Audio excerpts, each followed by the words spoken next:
Hey real estate agents, welcome back. Today I want to talk about a simple and super effective system to create a comparative market analysis, or a CMA. And this system is going to make you come off, because you are, right? You want to be super professional and an expert in your field, which will result in more customers, more clients, and referrals. Who doesn't want that?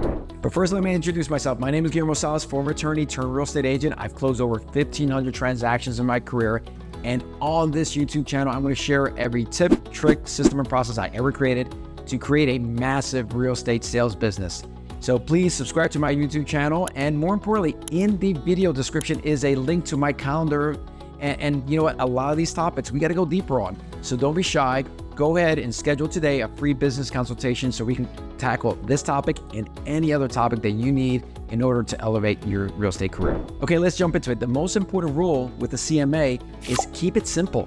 Oftentimes, the most common mistake I see is that we just overcomplicate things. We have way too much information. It muddles the conversation. It confuses the people that we're presenting to, and we lose our audience. So first tip is only use 6 to 10 comps tops, period. And by the way, the CMA that's you can use and is accessible through your MLS is more than sufficient. Don't need anything fancy. Don't have to pay for anything extra. Step number 1 is the setup. We're going to pick a number of sold comps, a number of expired and or withdrawn comps, and then a number of active comps. And we're going to present them in that order. And so when you start your search, we want to go sort of broadly, generally speaking. We'll start with the same number of beds, baths, square footage, maybe acreage, right? If you're out in the burbs. And if the results come up too high, then we're going to add more filters, like, add some pools or fireplaces. That'll sort of pare it down. If it comes in too few, then you can increase the circumference or radius around the property to bring in a good set of numbers. Again, we want to target 6 to 10 comps total so that we're not overwhelming our prospect. Okay, step number 2, let's be clear on what each of these terms mean and how we present them. So let's start with the solds, right? Solds are the people who live the dream. They're the ones who actually got what they wanted, which is selling the home. And so there's a lot of great data that's there, right? We know exactly, we want to follow the path of successful people, where they priced it, how many days on the market, how they staged it. So the solds are super important. And when you're presenting the solds, you want to have one that is, at least one that's clearly not as good as the subject property, right? Less amenities, maybe less beds and baths. Then you want 1, 2, 3 that are like right on point with the subject property. Same number of beds, baths, square footage, pricing sort of right in line with where you think the fair market value should be. And then you want at least one that's clearly, obviously better than your subject property, right? And so it could look something like this. The one that's less, not as good as your property, maybe sold at $475. The ones that are more like your property are like $525. And then the one that's clearly way better than the subject property ended up sold at $575. So that logically they can see, all right, well, I can expect more than $475, but I can't expect $575. And that's sort of how you want your comparative market analysis to work with respect to the sold. Now, expireds and withdrawn. What are those? Those are the people who didn't live the dream. Their dream sort of died on the vine, right? They listed it and it sat on the market, long days of the market. Typically is those person who want to sort of, want to price it high, leave room for negotiation, or didn't follow your pricing strategy, right?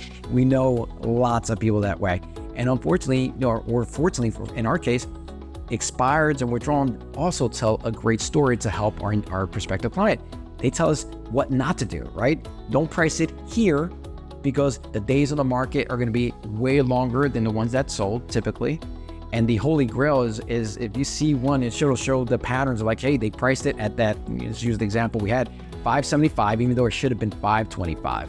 And it was on the market for 180 days. They dropped it a couple times. And at the end of the day, they ended up, the last price listed before they expired and took it off the market was $500,000. Like, that is the holy grail because it really enforces the message, the risk of overpricing your property. You may sell it below fair market value. And in that sort of instance, and I've seen plenty of examples that way, they really shot themselves in the foot where people weren't even willing to pay what it's worth if they had priced it right correctly from the outset, right? It got the stink on it, and you don't want that for your property. That's why you put the expired and withdrawals in your CMA. And actives, what are actives? Actives are just the competitive landscape, right? Price is a range. You've heard me say that multiple times over my videos. And typically, where you fall in that range depends solely on the needs and wants and goals of the seller. Typically, they either want to sell it quickly or they want to sell it for more money.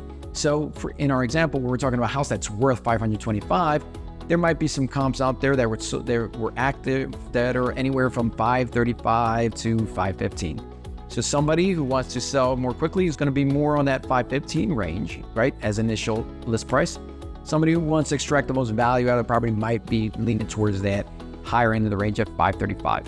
That's what the actives are. It's to identify what is the competitive landscape, match it to the goals of your particular seller, and then advise them within that range where they should be, again, in alignment with what they want to achieve with their goals. Okay, and so that's how you set up the CMA, and then you're just going to walk through that CMA using the self-discovery method. Again, go watch my video, Never Lose a Listing Based on Price Ever Again. I walk through the self-discovery method and how to utilize this CMA in that discussion. Thank you again so much for listening. I appreciate you all. Please subscribe to my YouTube channel, and more importantly, in the video, don't forget, in my video description is my calendar link. Schedule a free business consultation strategy session with me, and I'm happy to go into this topic at a much deeper level. Until next time, go out there and cause and create miracles. Have a great day.